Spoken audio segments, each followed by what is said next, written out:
Indonesia adalah rumah bagi 268,2 juta orang yang tersebar di 34 provinsi dan terdiri dari 9 pulau, yaitu Sumatera, Bangka Belitung, Jawa, Nusa Tenggara, Kalimantan, Sulawesi, Maluku, dan Papua.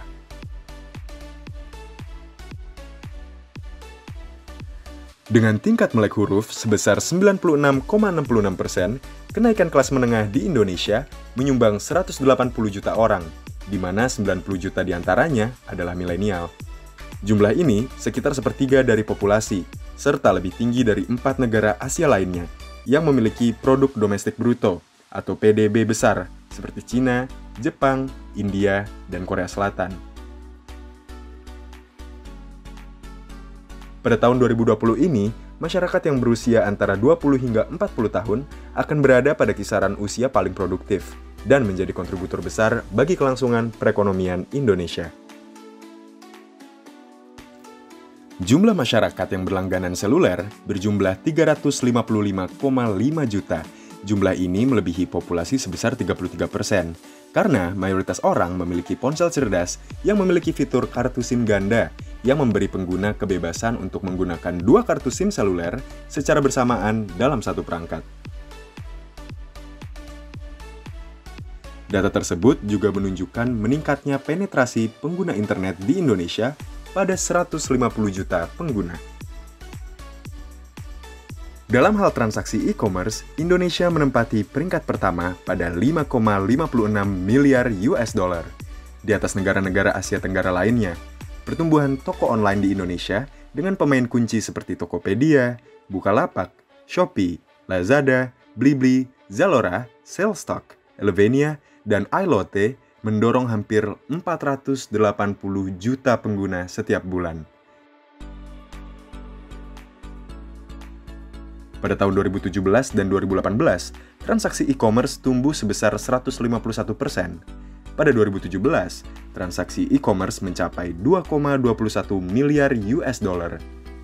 Pada 2018, transaksi e-commerce tumbuh 151% dan mencapai 5,56 miliar US dollar.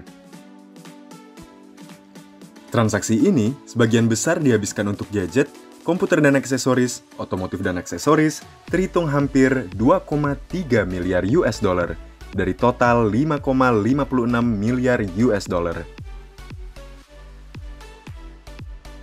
Gadget dan aksesoris pada peringkat pertama dengan 1,2 miliar US dollar. Transaksi komputer dan aksesoris pada peringkat ketiga dengan 0,56 miliar US dollar.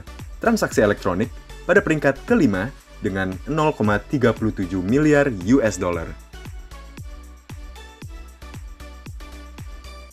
Kebanyakan dari generasi milenial sekarang ingin mengembangkan usahanya sendiri. Hal ini menyebabkan pertumbuhan kewirausahaan di berbagai segmen bisnis, terutama dalam produk elektronik, seperti ponsel dan aksesoris, komputer, lampu, dan lain-lain.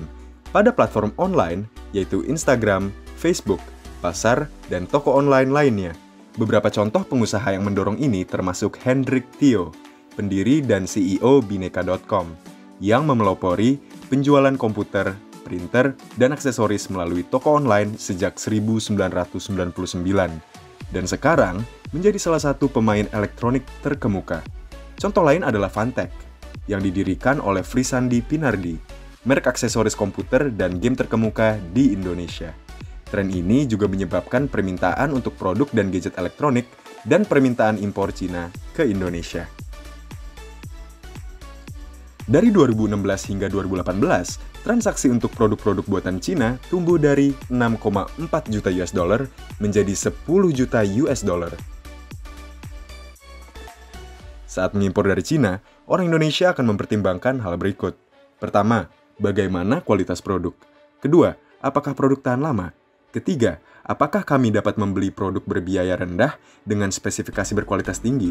Keempat, bagaimana kita membangun kepercayaan dengan importir lokal untuk pengiriman produk? Kelima, apakah mereka ada di Indonesia seperti lokasi pabrik, jaringan distribusi, atau pusat layanan? Terakhir, bagaimana bisa membantu membangun brand yang kuat? Saat mengimpor barang, ada istilah umum dalam ekosistem seperti kode HS, yang merupakan kode sistem harmonisasi.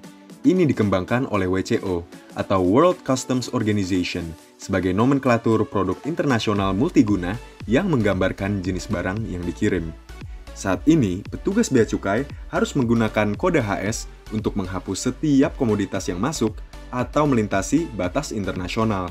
Di Indonesia, dari 10 sektor terbesar produk HS 2 digit yang diimpor dari Tiongkok, elektronik adalah yang terbesar, pada 10,6 miliar US dollar.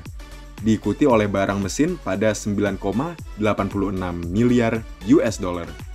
Dalam HS85 yang merupakan elektronika, produk yang paling banyak diimpor adalah ponsel, dengan nilai 3,72 miliar US dollar.